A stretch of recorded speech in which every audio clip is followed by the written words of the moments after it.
Welcome to the World Christianity Project. We're thrilled you're with us here today. It'll be my honor to give today's lecture entitled Periodizing the Era of World Christianity, and yes, I'll explain that title.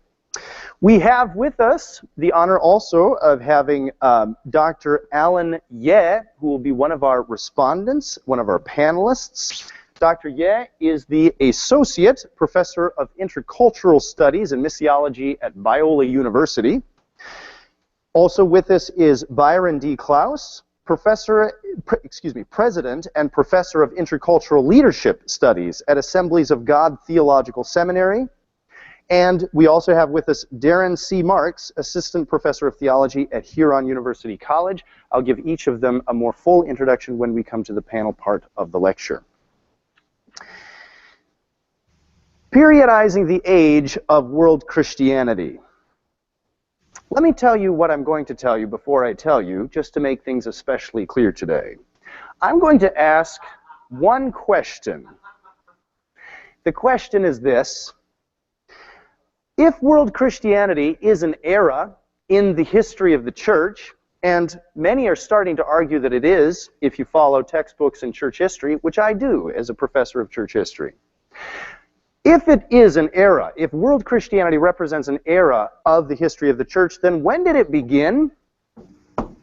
Or with Philip Jenkins, whose subtitle from his book, The Next Christendom, is The Coming of Global Christianity, is it yet coming? If global Christianity is a phenomenon that is yet to arrive, how will we know it when it's actually here? Now, please don't mistake what I'm saying. I actually am a firm believer in world Christianity. I would agree with Gene Green, who gave the last lecture in this series, that we're looking at something almost as large in significance as the Reformation, or potentially so. But if that's the case, why don't we start applying the discipline of history, the tools of history, to start sorting all of this out? Not because at the end of the day, we're writing church history textbooks and we need to know when this period starts, although some of us are doing that. But much more significant in this exercise is as we apply the tools of history to this discourse, we're going to learn some interesting things. Historians look at continuity and discontinuity, and that is really what I'm after. With this new era of world Christianity, where's the continuity with past ages? After all, we do believe in Catholicity. We do believe in Orthodoxy. Christian tradition, if it's apostolic, will have a lot to do with what's come before. But then also, what are the points of discontinuity? What's genuinely new about this movement? And what should we get behind and celebrate with all of our energies and joy? So that's where I'm headed. Hans Lietzmann, the famous 20th century German professor of church history, formulated the excellent piece of advice that historical problems that seem unresolvable should be addressed not merely historically, but also historiographically. That is, in other words, in instances in scholarly discourse, and in his case in historical discourse, where scholars could achieve little agreement on how this historical phenomenon unfolds, scholars should rather focus not just on the historical debates, but rather on the way these debates are being written. It's time to step back and look at methodology. Now, the study of world Christianity is still relatively new. So although some are positing world Christianity as a moment in church history, it is nonetheless a very new one. Non-specialists, so those who have not been studying missiology all their lives, have come to the awareness of world Christianity perhaps only in 2002, when Philip Jenkins published his landmark study, The Next Christendom. And I found this very interesting. I was looking at different reviews of this text. I read it a number of years back too and was thoroughly enthralled with it. It's an amazing and bold book. But as I was looking through various reviews of the text that came out around the time when it was first released, what I was amazed by is while everyone could say that, yes, this book was prophetic, had something extraordinary to say, almost no reviewer left the text without making major critiques of its direction. almost no reviewer. If we didn't know that this book was going to be a bestseller and be so widely received, looking just at the reviews afterwards, you would have thought there was a substantial and troubling disagreement between the reviewer and Philip Jenkins. We all agree that world Christianity is coming, or perhaps already here, but what does it look like and where is it going? When we start asking those questions, we're going to land on substantial disagreement, and that's what I want to continue to facilitate that conversation in this specific lecture. First of all, let me introduce you to some bibliography in the study of world Christianity. There's been a number of pieces done on the historiography of world Christianity over the last decade or two. So let me introduce to you to some of that. Laman Sana, a name that I think all of you are getting to know well in this class, wrote this way back in 1995. I wonder what the study of church history would look like if it had a global perspective, if it viewed world Christianity not with a sense of decline and uncertainty, but with a sense of expansion and promise. Indeed, might not the entire structure of theological education change if it began to respond to the realities of world Christianity? 20 years ago, or 19 years ago, doesn't seem like that long ago, but in this field, that's the Dark Ages. That's a long time ago. In 1995, only specialists were talking about the development of world Christianity. Also, I want to introduce to you a couple other pieces. Hans Sills, Jehu, who wrote New Wine and Old Wineskins, Critical Reflections on Writing and Teaching a Global Christian History, back in 2006. Fascinating piece from a native of Sierra Leone. Also, Wilbert Schenck put together, a professor of missiology, I believe, at Fuller Theological Seminary, wrote Enlarging the Story, which was a series of papers that came out of a colloquium, I think in 1998, at Fuller Theological Seminary on how to write history given the context of global Christianity. And this book is a marvelously helpful tool also, Perspectives on Writing World Christian History from Enlarging the Story.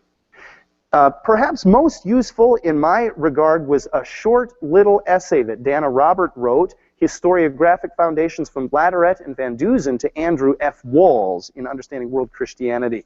I was particularly taken with her approach.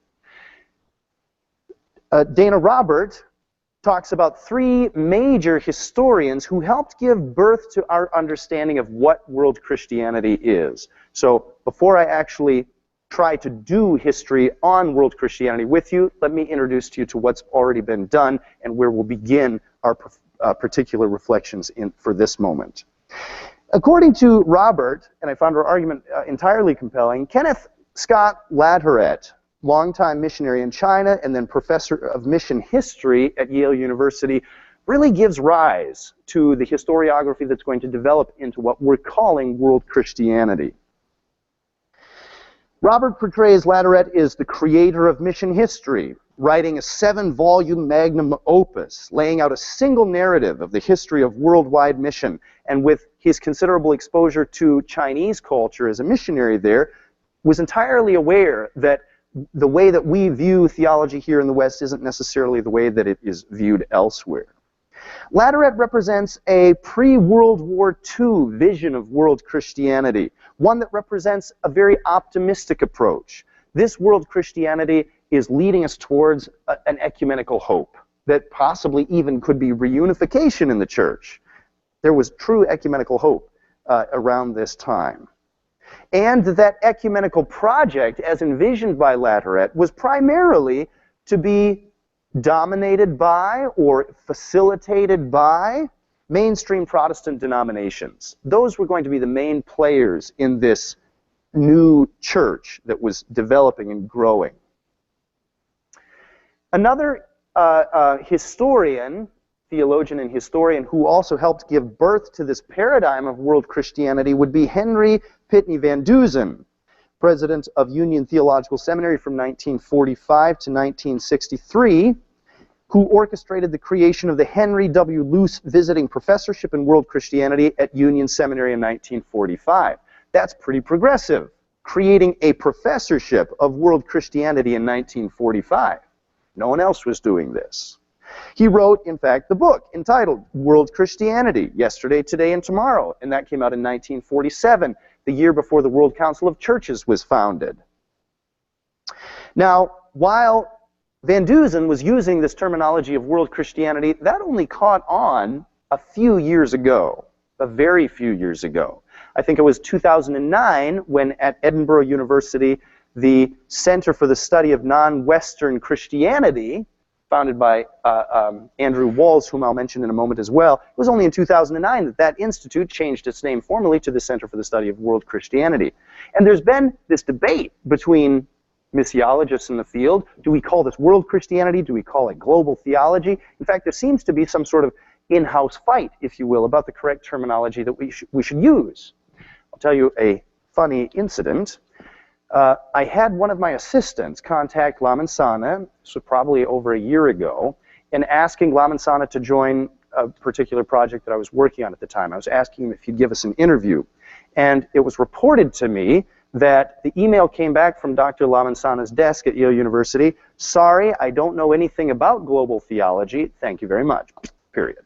And as we were in the office trying to sort this out, what do you mean? He's the poster child, if you will, for global theology. What's going on? Well, we learned quickly that there's an in-house fight about, is this global theology? Is it world Christianity? World Christianity. And so you can see that La Manzana clearly prefers one of those terms, now doesn't he? I don't know anything about global theology. Is global theology just the McDonaldization of theology? Is it world cliche culture imposing itself? Is this a new form of cultural imperialism? As David Wells would be asking prophetically in his book, No Place for Truth in 1993. Is this world cliche culture, or is this an expansion of the witness of the church? Okay. Van Dusen was well ahead of his time, not only in using those words, world Christianity, but a creator of what they've come to mean. Last architect in the historiography of world Christianity would be Andrew Walls, again a name that you're knowing well at this point in the class. Walls founded the Center for the Study of Christianity in the Non-Western World in 1982, again renamed Center for the Study of World Christianity in 2009 at the University of Aberdeen. Now, let me ask you a question. Given that historiographical background, let me ask you a multiple choice question.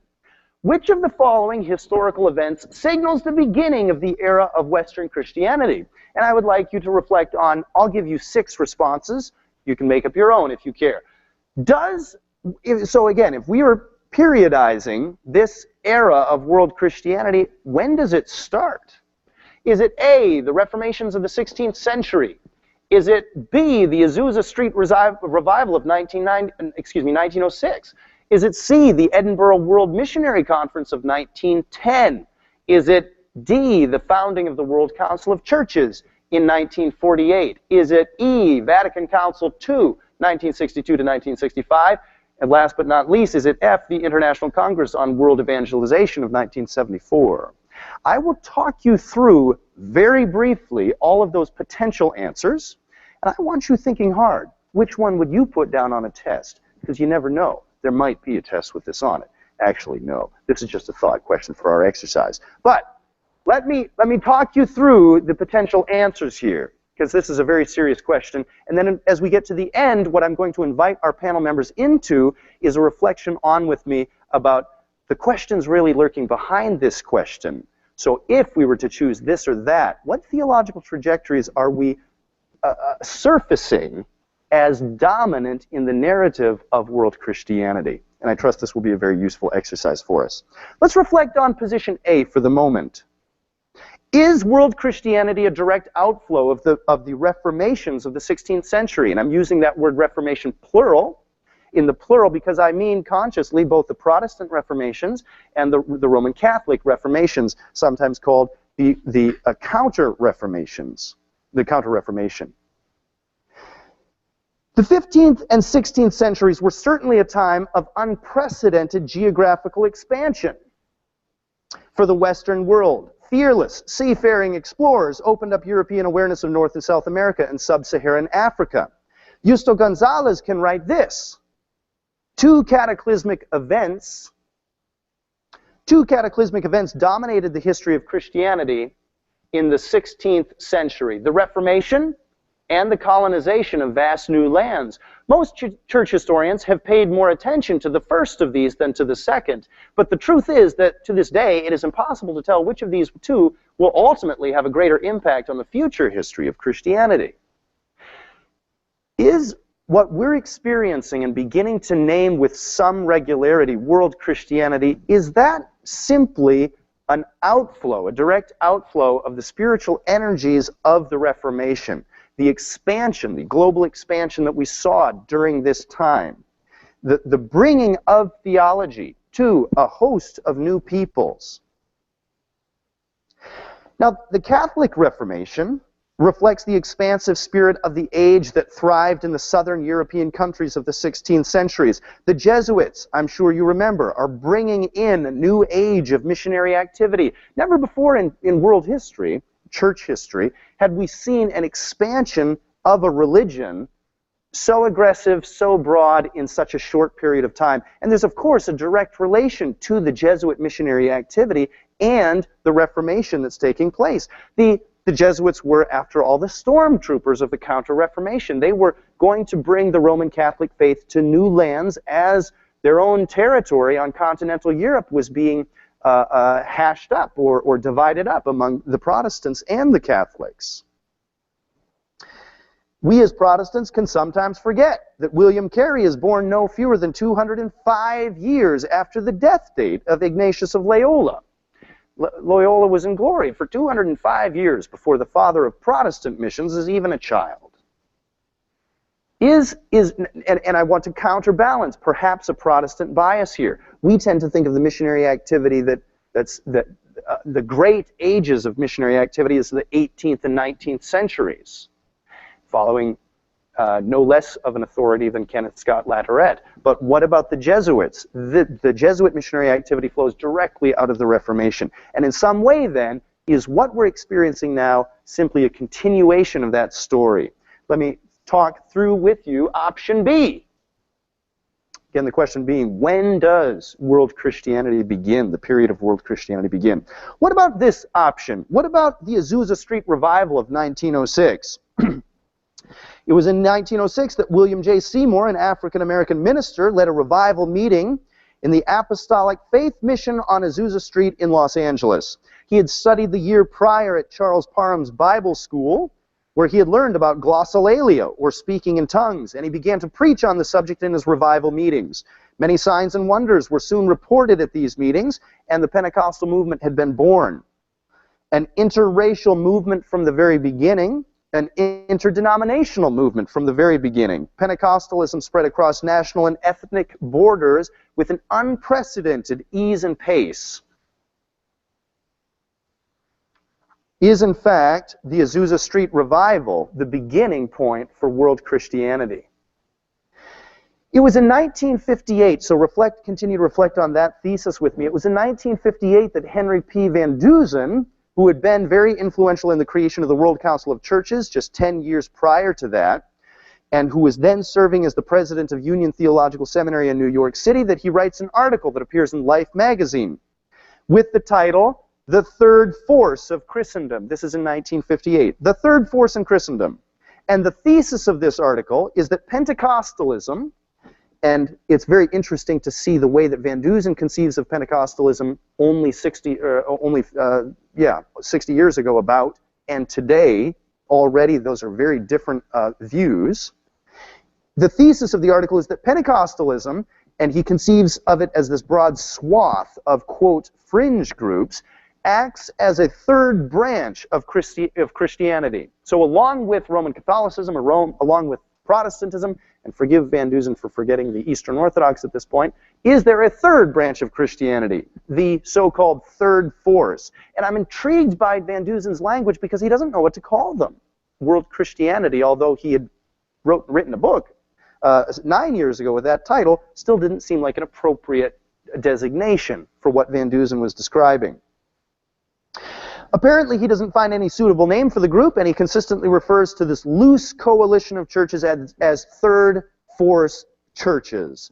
He estimates their presence to be about 20 million worldwide, a number that seems awfully small when we look at Pentecostal numbers today, but Van Dusen estimated that there were about 14 million Pentecostals outside of the U.S. and about 6 million inside the U.S., and he writes this. Van Dusen's words are almost prophetic. He asks this question, what are the movement's prospects? No one can foretell whether this third force will persist into the long future as a separate and mighty branch of Christianity, or whether it will ultimately be reabsorbed into classic Protestantism, as many spokesmen of the latter prophesy. Parenthetical statement, is their wish father to their thought? Until lately, only Protestants regarded the movement as a temporary and passing phenomenon, not worth much attention, Van Dusen continues. Now there is a growing serious recognition of its true dimensions, and probable permanence. The tendency to dismiss its Christian message as inadequate is being replaced by a chastened readiness to investigate the secrets of its mighty sweep, especially to learn if it may not have important, neglected elements in a full and true Christian witness.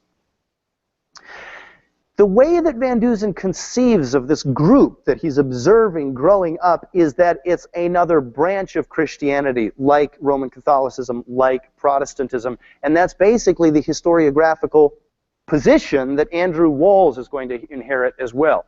Is world Christianity, along with Roman Catholic Church and the Protestant denominations, a new branch of Christianity? All right, let's look at option C. Is the Edinburgh World Missionary Conference of 1910 perhaps the best answer to that question? When does world Christianity begin? In the words of Kenneth Scott Latourette, this is famously remembered as the birthplace of the modern ecumenical movement. The conference is held from June 14 to June 23rd of 1910. It's attended by some 1,200 delegates from mission societies from across Europe and North America, and presided by John Mott. It was a fitting conclusion for the, quote, great century of Protestant missionary expansion and a promising introduction to the ecumenical hope of the 20th century. An enormous amount of theological reflection went into this conference. It was truly a landmark event. 8 committees of 20 persons each studied specific topics related to the conference. After the conference, 9 volumes in all were published containing the work of this conference, 1 volume from each of the 8 committees, plus a final volume containing the proceedings from the conference lectures. The 8th Commission studied, quote, cooperation and the promotion of unity, what seems to be a prophetic title, given that in 1960, 50 years later, as Rome is preparing for the Vatican Council II, Pope John the 23rd would create the, quote, Secretariat for the Promotion of Christian Unity, from which the Pontifical Council for the Promotion of Christian Unity today has been formed. The ecumenical movement is clearly on the move. It clearly grows out of the mission movement. It's almost as though this World Missionary Conference is the closing bookend of this great century of missionary activity and the first bell, if you will, of this awakening dawn of the ecumenical optimism of the early 20th century. On that same note, could we consider option D, the fourth of our six options? Was the founding of the World Council of Churches in 1948 perhaps the beginning of the period of world Christianity? What would justify such a response? What could we learn from working with this idea or this thesis? Well, there was something tremendously influential, everyone would have to admit, with the closing of World War II. Even the idea of a world war, the world had become so interconnected that war as another activity of man was something that the entire world engaged in. Those who look for a beginning point for globalization will usually take globalization back to the colonies, the period of these trading companies back into the 1600s and so on. But the close of World War II is a landmark in the development of globalization, the development of a global community and what comes out of that. The founding of the World Council of Churches in 1948 is also that landmark, that concluding landmark in the mid-20th century. The World Council of Churches held its inaugural Congress in Amsterdam in 1948. John Mott, whom I've already mentioned, was the honorary president of the World Council of Churches, although Wilhelm Visser Tooft was the first Secretary General of the World Council of Churches. Visser Tooft had traveled with John Mott in 1925 when he had been back into the USA, and Visser Tooft had been intimately involved with the World Student Christian Federation. The World Council of Churches, too, if you go onto their webpage, in their brief history of their organization, will trace its history partially back to the World Missionary Council, the Edinburgh World Missionary Conference of 1910. For time's sake, let me move a little bit more quickly, but let me introduce to you two other possible candidates. And because I think that these events are also probably better known to us, I'll justify a shorter response and description of what trajectories were at work in these landmark events. What about Vatican II? Vatican II, 1962 to 1965, is a possible beginning point for what we call world Christianity. It was the only ecumenical council, the only council recognized by the Roman Catholic Church to be ecumenical since that of Trent in the 16th century. There's an obvious bookending going on here. What happened at Trent is being revised by what the Catholic Church is promulgating in its dogmatic constitutions in the mid-20th century. Something very large is afoot to awaken that sleeping giant. The 21st Ecumenical Council, according to the Roman Catholic counting, the council was called by Pope John the 23rd on October the 11th, 1962, concluded by Pope John the 6th on December 8th, 1965. The council produced 4 dogmatic constitutions, De Verbum, Lumen Gentium, Sacrosanctum Concilium, and Gaudium et Spes, something that any theology student should be reading. These are landmark declarations in the midst of the 20th century, especially concerning the council's ecumenical posture towards Protestants as estranged brethren. We, as non-Roman Catholics, or myself as a non-Roman Catholic, would note as particularly significant. Is this movement in the Roman Catholic Church perhaps the best indicator of the new dawn of this period of world Christianity? Last but not least, and perhaps best known to an evangelical audience, would be the International Congress on World Evangelization of 1974, already alluded to by Dr. Green in his fine lecture. The International Congress on World Evangelization took place in Lausanne, Switzerland from July 16 to the 25th of 1974. Billy Graham chaired the leading committee of the conference, and more than 2,300 evangelical leaders from 150 countries participated in the meeting. Dr. John Stott, whom the more and more you study, quote, world Christianity, the more John Stott seems to be lurking in the background with these other giants in the field. John Stott was the primary architect for the Lausanne Covenant, the document produced by this Congress, a document that famously affirmed that, quote, evangelization requires the whole world to take the whole gospel to the whole world. Did I say that right? Evangelization requires the whole church to take the whole gospel to the whole world.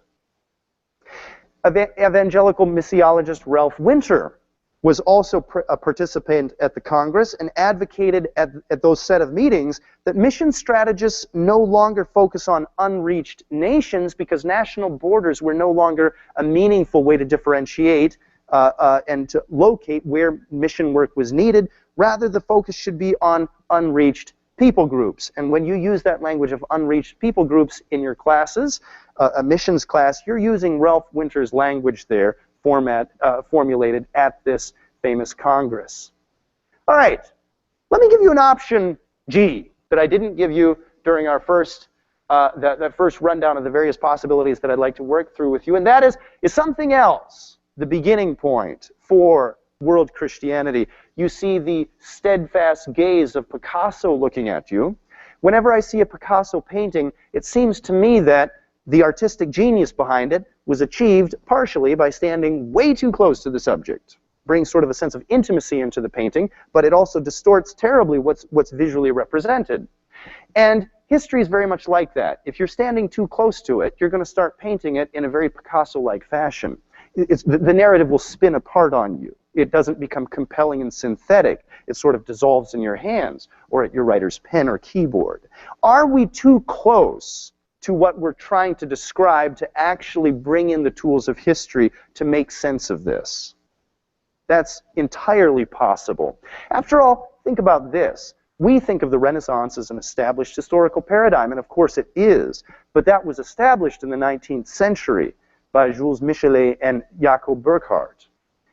It was 200 to 400 years after the events that they actually established firm language to describe it historically. Are we too close to know what's taking place? It's entirely possible. But let me now give you the answer key to this very difficult question that I've been teasing you with.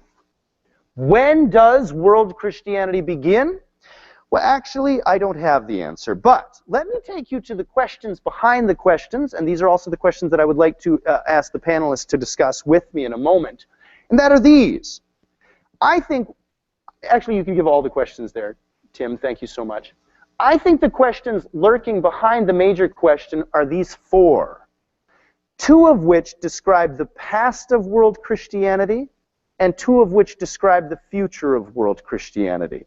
So if we're to articulate world Christianity as a historical reality, I think these are the major factors that we need to begin to sort out. First question would be, how large is the influence of classical Pentecostalism? Because of Pentecostalism appearing at about the same time that world Christianity begins to move in a noticeable way, because of the amazing speed of Pentecostalism's growth, and because of its very optimistic forecast for the future, because it appears that it will continue to grow in large numbers in the near future, Pentecostalism becomes a chief suspect, if you will, of looking for the beginning points of world Christianity. Should we tie the beginning point of the world Christian narrative to Pentecostalism? Now, there's also problems with doing this. The chief problem would be that Pentecostalism seems to be a loose, theologically, a loose coalition of independent bodies. And so, is what we're seeing in the, quote, global south, is that genetically, if you will, and I'm using that in an ideological sense, so I'll continue perhaps with that word is best, is what we see in the global south clearly and intellectually tied to Pentecostalism, or is their apparent agreement, is it really a trick of appearances? Are they independent movements that are simply acting in the same space at the same time and with many of the same mannerisms, and so we look at that and say it's the same thing? But will later years reveal that actually there's a disparity here in what classical Pentecostalism is and what ultimately will become known as world Christianity? I think that's the first question that needs to be sorted out. How large is the influence of classical Pentecostalism on world Christianity?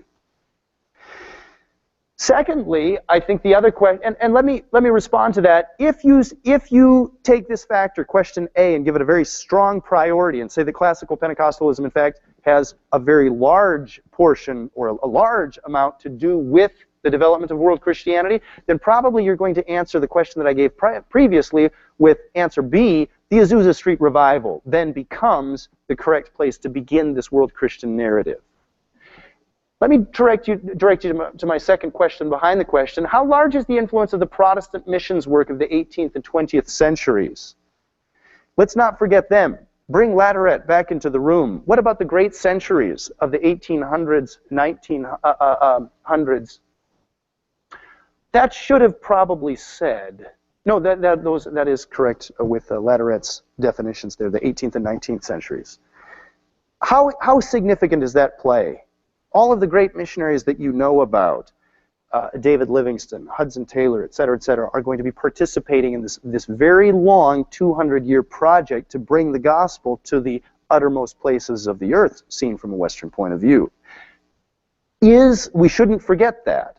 Is that missionary heritage directly tied to the growth of Christianity around the world? Is, in fact, what we're seeing and identifying as world Christianity, is it the fruit of many thousands of sacrificial lives given during those ages under Protestant denominations and mission groups headed out from the West. How large is the influence of the Protestant mission work of the 18th and 20th centuries? If you say it's very large, if you give that answer a priority, then you're probably going to be identifying the World Missionary Conference in Edinburgh of 1910 as the likely suspect for when to begin this era of world Christianity. Now, those two questions that I've identified here speak to where world Christianity has come from. Let me quickly introduce the next two questions, which speak about where is world Christianity going. So I'll direct your attention to question 3. Is world Christianity ultimately a unifying or a diversifying force? Do we see world Christianity exerting centrifugal or centripetal forces on Christian bodies, if you will? Are we spinning out or are we spinning in? Is the universe growing or is it shrinking? Is world Christianity, in fact, going to bring about, sort of fulfill an ecumenical promise that was in the air back in the early 20th century? Is this going to bring the church together, or is it going to continue to spin the church apart in its diversity? What's happening here? Is the universe growing or shrinking? And is the number of groups, is the number of denominations that we could anticipate 100 years from now, do we anticipate that to be a larger number or a smaller number than it currently is? Is this a unifying force or a diversifying force? And here, you've got two options. But if you see world Christianity as a diversifying force, you may tie this back to the Reformation. The Reformation permanently began a diversifying influence on Christianity that is only continuing and perhaps accelerating today. If you respond to this question by saying that world Christianity is a unifying force, you're probably going to trace the beginning points to it back to the 1948 World Council of Churches, or perhaps to the 1910 Edinburgh World Conference, Missionary Conference. Lastly, 4, will world Christianity ultimately claim either Roman Catholicism or Protestantism as its primary theological progenitor? Now, in the moment, we're celebrating the tremendous diversity and freedom that comes with world Christianity, and that's wonderful. I want to celebrate that too. But 200 years later, people peering back on this age will be drawing intellectual connections. They will, that's what historians do. If historians are doing their job 200 years from now, they'll be seeing intellectual trajectories over great spaces of time. And what we're calling world Christianity will not be an island unto itself. It will have a history. It will be tied to something that came prior. And if that history develops in an established form, is this a movement within Protestantism primarily? Is this a movement within Catholicism primarily? I think that's one other very significant question that needs to be discussed. Okay, I would be delighted if we could bring our panelists into the room, because these questions are too much for me to answer. Let me give an introduction to our panelists. It's our privilege to have with us Dr. Alan Ye, missiologist who specializes in Latin America and China. He also has academic interests in history, classical music, homiletics, social justice, the California missions scene, and the Maya culture. Jonathan Edwards and Adoniram Judson. He serves on the board of directors for American Baptist International Ministries, earned his BA from Yale University, MDiv from Gordon Conwell Theological Seminary, MTH from Edinburgh University, and DPhil from Oxford University. Alan has been to over 50 countries on every continent in order to study, do missions work, and experience life in another cultural context. We are so glad to have you with us, Alan. I'd also like to introduce Dr. Byron Klaus. After 20 years on the faculty and administration at Vanguard University of Southern California, Dr. Klaus was named president of the Assemblies of God Theological Seminary in Springfield, Missouri in 1999. Previous to serving at Vanguard, he served local churches in California, Texas, and Illinois. While at Vanguard University, Dr. Klaus also served as vice president for Latin American Child Care, a child development ministry serving over 80,000 children in 21 nations in Latin America and the Caribbean. He's written a number of books published with groups such as Baker Bookhouse, Moody Press, Logian Press, Regal Books, Hendrickson Publishers, Regnum Books International, and Rutledge Publishers. It's a delight to have you with us, Dr. Klaus. And lastly, but certainly not leastly, Darren C. Marks is with us today, Assistant Professor of Theology and Jewish Studies at Huron University College at the University of Western Ontario. He holds degrees in Science and Theology from the University of Toronto and advanced degrees in Theology from the University of Oxford. He's written a number of books, including The Blackwell Companion to Protestantism, also Shaping a Theological Mind and Shaping a Global Theological Mind. Dr. Marks, thank you for being with us as well. I would like to give you three the opportunity to begin questions at any point, either for me or for one another, or simply comments. Can you hear us, first of all? Dr. Marks, we're hearing you well, thank you. Very good, very good. Well, why don't we start? Go ahead. All right. I'm going to just start by saying that I probably wouldn't do the historiographical. I think it's a bit of a trap, and as a theologian, I'm actually more interested in the pneumatology that involves the phenomena of world Christianity, but we'll talk more about that as we go through. That's sort of my opening salvo. Marks. Dr. Klaus. I can see that Dr. Klaus is trying to speak to us. Okay. Dr. Klaus, I can see that you're speaking with us. Would you be willing to unmute yourself? There should be a red button at the top of your screen that allows the red button with the line through it. If you click on that, that should unmute the microphone. Am I back on? Yes, sir. We can hear you well. Thank you. Okay. First of all, let me say thanks so much for acknowledging that there is a younger tradition that has been part of what God sovereignly has been doing in the last 100 or so years. I think that that's a significant piece. I certainly, as a member of that tradition, would not want to argue that from Azusa Street has developed world Christianity. That would be a bit presumptuous.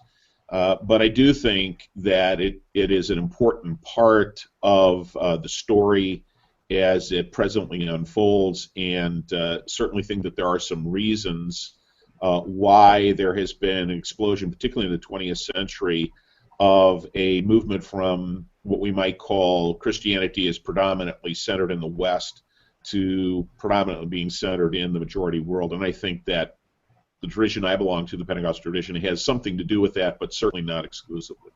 So I would want to say thanks for even acknowledging that. That's a big move. Thank you, Dr. Klaus. And actually, if I can get you to do a little work here for us, sir, would you be willing to articulate? So, what is the relationship there, in brief, if that can be done, between the 1906 Azusa Street revival and what we're experiencing in world Christianity? Could you take a stab at articulating that for us, sir? Yeah, I think that the growth of the Pentecostal movement has much to do with an urgent eschatology. I grew up, for instance, hearing an articulation. In fact, one of the first scripture verses I ever learned was in John 9:4, I believe. Work while it is day, for the night cometh when no man can work. And so what we have then, are you still hearing me? We can still hear you well. Okay. What I think has happened is that there was an emergence of a movement who radically gave themselves to sacrificially going to the ends of the earth. And I think one of the things that happened was that a worldview that acknowledged there was something beyond what we saw with our eyes, that there was a supernatural dimension, played into the worldview of most of the world that they were going to. You didn't have to convince people that there, in fact, was a spiritual world. There were gods everywhere. There were forces fighting it out in the universe. And with that acknowledgement, I think there was a message that was proclaimed that logically played into the worldview of the localities in which these missionaries were heading. And I think that's one of the pieces. I think another one of the pieces is that sooner than later, and this is not just a Pentecostal issue, but I think sooner than later, this the whole church taking the gospel to the whole world, part of the impetus of what was growing in the world. That in fact, it wasn't just Western missionaries who had means, who were taking the gospel across boundaries, sociological boundaries, or regional boundaries. They believed that the gospel that they had received was something that they had to perpetrate themselves. And so what you have is, you now have, particularly, you get to the mid-20th century and you start seeing people who previously were the object of our missionary concerns now becoming subject of that. You had people doing cross-cultural work that emanated from Central America, that emanated from Argentina, that emanated from China and Indonesia and Nigeria. And you find, in a sense, people no longer being the object of missionary effort, but becoming the subject of that themselves, becoming initiators. So I think that there's a variety of things that happen in the 20th century. Certainly this urgency of missionary endeavor, the belief in the supernatural plays into an explosion worldwide that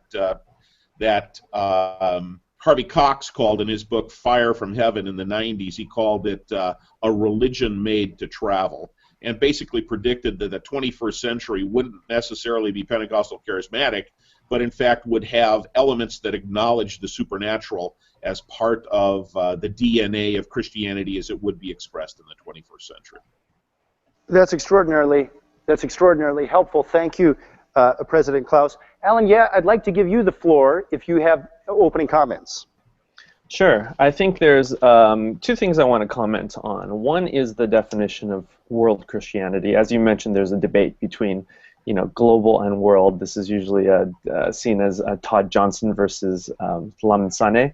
But also, not only what do we call it, but also what is the world, right? You could argue that the world Christianity existed in the first century because the gospel went to Europe, Greece, right, Asia, Turkey or Asia Minor, and Africa, Egypt, right? I mean, it was present in all those places. But at the same time, when the problem is we use these labels like Asia. Well, Asia stretches anywhere from Turkey to Japan, right? And so, the gospel clearly wasn't in Japan in the first century, but it was in Asia Minor, right? So can you say, well, the Asian Christianity has existed since the beginning, or can you say Asian Christianity is a relatively late development? So, and I think in the first century we obviously see Asia Minor, but we don't see the later Far East Asia, right? Another thing about your question about those different, what is the answer for the periodizing of world Christianity? What's the start? You gave 6 possibilities, and then you threw in a 7th, which was something else. I think I would take a stab at the something else. The main reason is because the other 6 all have Western roots, all right? And I'm not saying that world Christianity owes nothing to the West. I think it does owe something to the West, but at the same time, I also believe that world Christianity are indigenous movements, and to say that they are all copycats of the West, I think is too much. Certainly, there's a lot of credit to be given to missionaries, but Mark Knoll wrote a recent book called "The New Shape of World Christianity," and his thesis in that was that, and he's the preeminent historian of American church history, and so it's interesting that he writes a book about world Christianity at this point. He's written a couple more since, but this was his first stab at it, his first foray into the subject, and his thesis was that it's not so much that the rest of the world, the younger churches of the two-thirds world, are actually copying American Christianity, but he says that they parallel American Christianity. So So what American Christian development, the factors that caused American Christianity to grow in the first century or two of its development, you see the same factors contributing to the growth of world Christianity today. So it's not so much that it's just a carbon copy, but it's like the same ingredients are going into this and causing the church to grow in the majority world. And I think that's an really interesting thesis, and I think I buy that. Now, Dr. Yeah, let's go at this. I have a very small Western mind, and I've got a test writer in the room right now. I need a multiple choice answer to when world Christianity began. So, if it's something that didn't take place in the West, how do you name it? What do you call it? And please tell me how I can get it into a multiple choice exam. Well, I don't think there is. I know this is going to disappoint you, but I don't think there's an answer to that. I think that world Christianity doesn't have a definitive starting point. That would be so nice if there was like a neat, date, like Martin Luther nailing the 95 Theses on the door at Wittenberg in 1517. I mean, that would be wonderful, right? If you could just, what was it, Halloween, right? That was the day he did it. So, but we don't have a definitive starting point. I think it was very organic. You might, take Azusa Street, for example, right? You can say, well, there is a definitive starting point to that, right? I'm from Los Angeles. I live in Los Angeles, so Azusa Street is just in my backyard, practically. And, I often bring my students to go see the sites. What is interesting about Azusa Street is that, while it gets the majority of the credit for being the birthplace of worldwide Christianity, of worldwide Pentecostalism, there are actually, if you talk to scholars, there are several different theses for what's the actual origin of Pentecostalism, right? Some people point earlier to, before Azusa Street, so you mentioned William Seymour. Well, William Seymour's teacher was Charles Parham, right, who actually started Bethel Bible College in Topeka, Kansas, and January 1901 is when this whole holiness movement from Wesleyan Methodism started coming up. So, you might say, well, that was actually the start of Pentecostalism, not, Seymour and Los Angeles. But then Walter Hollenweger came up with another. He says, well, that's too American-centric. He says he came up with what he called a polycentric thesis. This is the Hollenweger school. And he says, look, there was a Pentecostal revival in Wales in 1903 and 04. There was one in Pentecostal revival in India in 1904 and 05. There was another Pentecostal revival in Chile in 1906 to 07. There's no connection with Azusa Street in America or its missionaries, right? These are indigenous, homegrown revivals. So to say that Azusa Street was the birthplace, well, it seemed like the Holy Spirit was just working kind of simultaneously in lots of different places in the world at the same time. So I would say that this is true of world Christianity. Is there any connection with the growth of Christianity in sub-Saharan Africa versus as compared to China? I don't think there's any connection, but they just both happen to boom at relatively the same time, and through the work of the Holy Spirit. And so, I mean, certainly you can say probably in the last 50 years, okay, roughly, that's when it really took off. But I don't think I can pinpoint one event or one date when it started, right? Very good. Thank you, Dr. Yeah.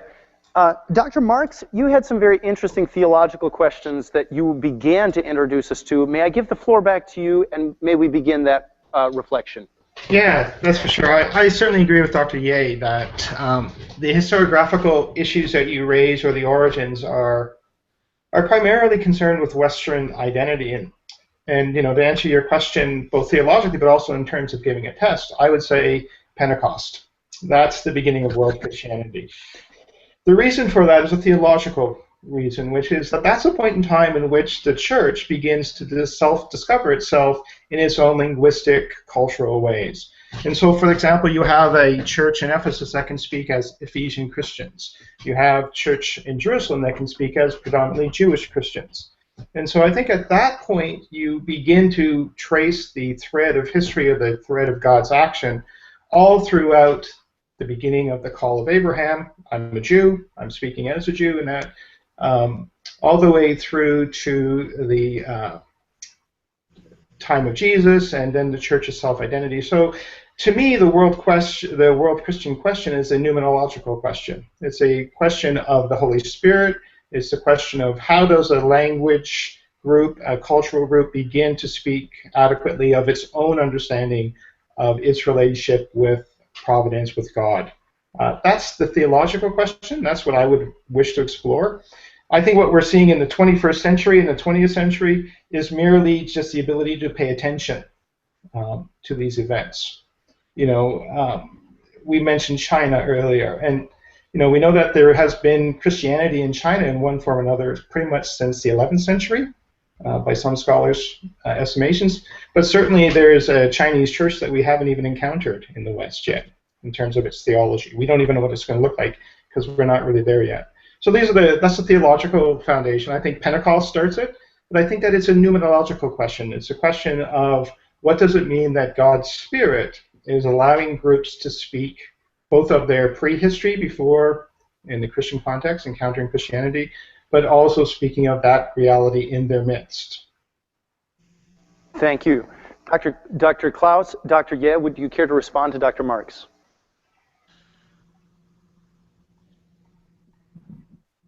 I tend to agree with both my colleagues here that I'm really uncomfortable with checking A, B, C, D, E. It's all of the above for me. And I think particularly the response that says Pentecost is a place where you begin world Christianity, I really agree with that. I think that it's when you have the various peoples who were there on that day, I think that that's what you have as in a sense, an initiating point where the gospel will go to the ends of the earth. So I'm an all of the above guy. Okay. Just for the sake. Oh, go ahead, Dr. Yeah. Oh, okay. So in response to that, while I would say that there are multiple origins of world Christianity throughout history. Okay? Absolutely. So, Absolutely. Absolutely. Yeah. So Pentecost is one of them. But, okay, let me take the history of missions in China, for example, history of Christianity in China. One could say there are actually 4 origins of Christianity in China, right? The first is when the Nestorians arrived in, the 7th century, Alopen, and then Christianity almost completely died out in China. And then the Jesuits came, Matteo Ricci and such, and then Christianity died out after that, and then the Protestants came, Robert Morrison and James Legan Hudson Taylor, and then Christianity died out again after that, and then the house churches arose, right, the Three Self Church and all that. So are these things linked, or are these like 4 different origins of Christianity? Depends on whether or not you think Christianity completely died out, or was there remnants that connected them. But I would say something similar, let's say India, right? What's the origin of Christianity in India? Was it Thomas the Apostle who came in the 1st century, in the Mar Thoma Church, or was it the Jesuits like Francis Xavier and Robert de Nobili, with the Portuguese and Italian colonization of India?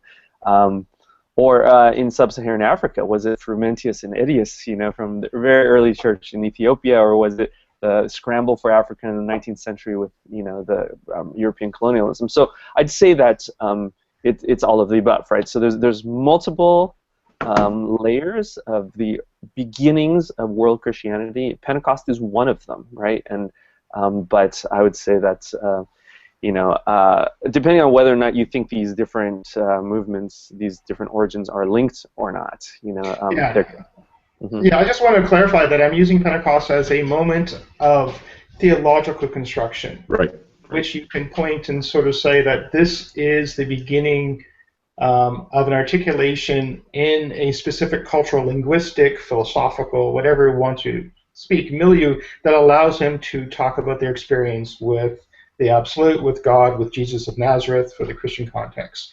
And I think that one of the things that I would push very strongly is that world Christianity is not come of age yet. It's not come of age yet for the simple fact that we have only begun in the West to pay attention to the theologians who are speaking from, say, a Hindu perspective and trying to work through that cultural linguistic expression of what does it mean that Jesus claims to be the Messiah. These are the questions that will establish them as a world Christian voice that stands independent in itself. And this is no different than what we see in church history, right? Between Orthodoxy, Latin Christianity, the Jewish question, Neoplatonism, et cetera, et cetera. It's only when that moment is achieved that you can sit down and say, well, now we can define what this is, because they have spoken for themselves. Good. I think I hear a consensus merging between all you three, which means I'm going to be your opponent, and I want you to respond to this. If world Christianity really begins at Pentecost, and then really there's nothing new about it, and most disgusting of all, world Christianity really becomes a Western enterprise through and through, because it's merely the West awakening to a reality that's already been always there. Take me down. Well, let me contest that one part of your statement, which is has always been there. I don't think world Christianity has always been there. I think it was there from in the beginning, and then we lost world Christianity for a while, especially after the year 1000. So the latter part of the Middle Ages, and then it revived. So what I would say is, I would use the word ought. Christianity ought to be world Christianity, as seen from the beginning. Pentecost shows it to be so. But then we lost our way. And I think, or the reality didn't reflect the intention from the beginning. And now we've recovered it. So that's what I would say. Appreciate that very much. Dr. Klaus, Dr. Marks, do you care to make closing remarks? I'll just say amen to what I just heard. Yeah. Well, here, I'll be the contrarian. I just don't think that God is actually ever asleep.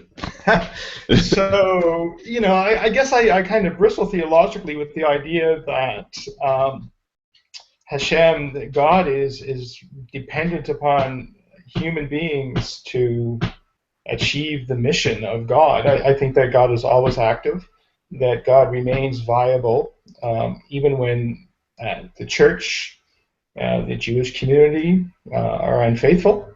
And so I'm kind of always bristle about this idea that we need to kind of help out a little bit.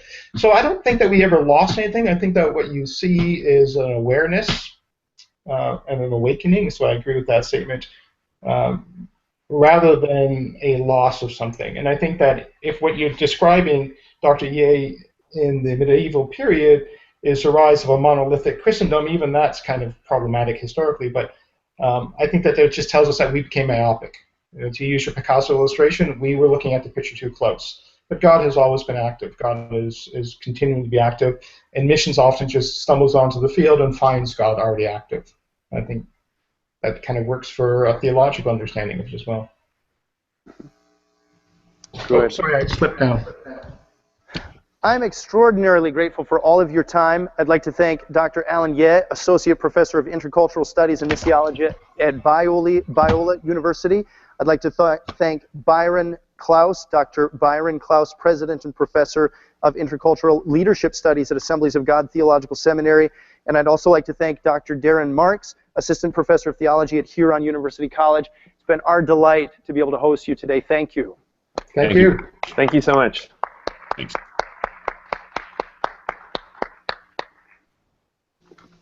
Goodbye and thank you. Bye-bye. Shalom.